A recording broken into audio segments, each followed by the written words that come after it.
Šiaip gerai jaučiuos, nepergyvenu išvis, nes esu jau važiavęs tas lenktynės ir kažkaip nebijau. Aišku, pirmą kartą, kai važiavau, visai kitokiom sąlygom važiavau ir, galim sakyti, rimčiau sportavau.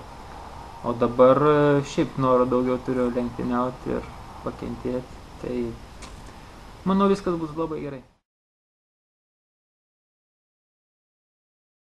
Turim ir Airidą, nes jis tikrai stiprus sprinteris. Tai manau, lenktynių eigoje mes nuspręsim, kuriam padėsim. Ir žiūrėsim, aišku, palei situaciją. Bet, aišku, gal mūsų tikslas yra kuo save daugiau parodyti kaip komandai ir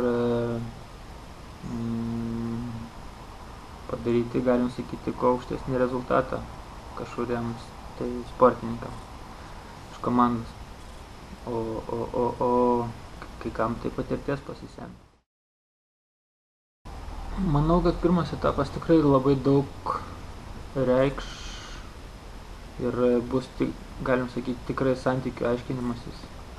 Ypač, manau, kokie 81 km, 100 km bus tikrai daug atakų, 100-200 atakų. Ir visi norės,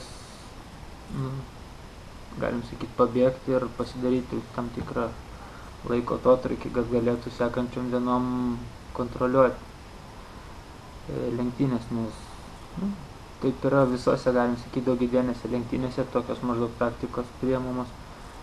Tai mes, aišku, nesam stipriausia komanda, tai stengsimės kuo labiau save išsaugoti ir gale gal labiau parodyti save.